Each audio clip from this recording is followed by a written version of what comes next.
Hi, our lesson is about the models in communication. Since 300 BC, theorists have developed communication models in which attempts to explain and understand how to improve communication and rhetoric. As time has passed, we have developed increasingly more complex models to explain how we communicate. Today, the main models of communication can be split into three categories: linear models, interactive models, and transactional models. Now, we are going to discuss each models. The first categories of communication is linear model of communication. This category of communication has four models: the Aristotle's model, Lasswell's model, Shannon-Weaver model, and Berlow's SMCR model. Now, let's have a quick summary about linear model before we deal on its models. The linear models explain one-directional communication processes, meaning the linear communication model explains the process of one-way communication, whereby a sender transmits a message and a receiver absorbs it. It is a straightforward communication model that's used across businesses to assist with customer communication driven activities such as marketing, sales, and PR or public relationship. The channel, sender, and receiver play crucial roles in linear communication. The sender puts an idea, thought, or feeling into a message and transmits this message via a channel. This channel acts as the medium and will change the message into a tangible form. For instance, speech, writing, or animation. In its new form, the message is transmitted to the receiver who then decodes it. So that is a quick summary about the linear models. The first model under linear model is Aristotle's model. To know more about this model, let's meet the persons behind this model.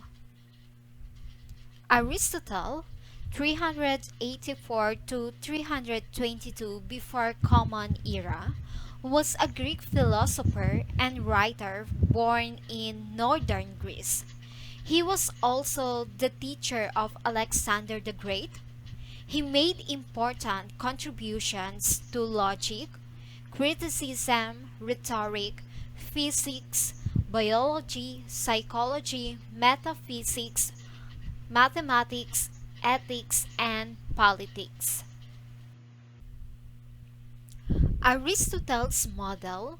This model is the golden rule in public speaking. Lectures, symposium, seminars, where the speaker has to carefully plan his speech and choose his words that will impact the audience's mind and persuade them to act accordingly. His model was a speaker-centered communication. This is considered as the first model of communication and was proposed before 300 before Christ. The model has only four elements. We have here the speaker, speech, audience, and the effect. To identify these components of communication, the speaker is the center of the communication process, and the speaker has a speech. So, it is about persuading something or someone for the information the speaker about to give.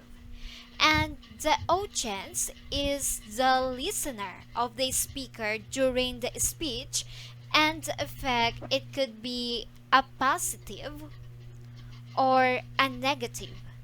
It depends upon the influence of the speaker to the audience. Example of Aristotle's models. A politician gives a speech to get votes from the civilians at the time of election.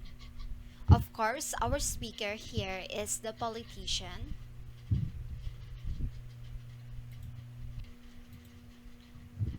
and our audience is or are the civilians, and the context or the occasion is time of election. So the civilians only vote if they are influenced by the things the politician says in his speech. So the context must be very impressive to influence the mass, and the speaker must design the message very carefully.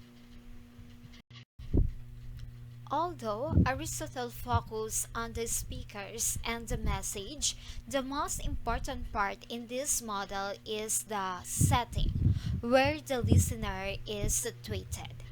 It is the setting that dictates the message. The three settings in Aristotle's time were legal, deliberative, and ceremonial. Legal. The legal setting meant the courts, where the original people defended themselves. During the time, there were no lawyers then. Judicial rhetoric is a speech or writing that considers the justice or injustice of a certain charge or accusation.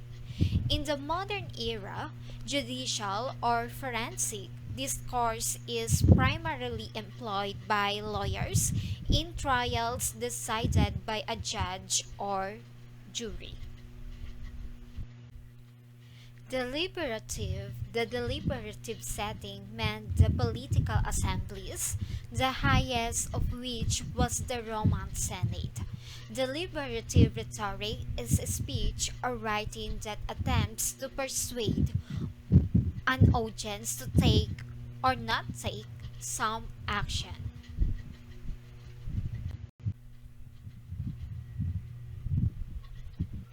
Ceremonial meant the celebrations held when they won a war, when they lost a leader or had a new one, and when they welcomed a visiting leader from another kingdom or country. Now, here are the criticism of Aristotle's model. So, some of them are no concept of feedback. Even if the model is speaker oriented and focuses on audience interaction in communication, there is no concept of feedback. Next, there is no concept of communication failure like noise and barriers. And the last one, this model can only be used in speaking public or public speaking. Okay, that's all for the topic of Aristotle's model. So if you have any question about this topic, please comment your name. We will address all your questions during our synchronous classes. If none, kindly click the thumbs up. Thank you.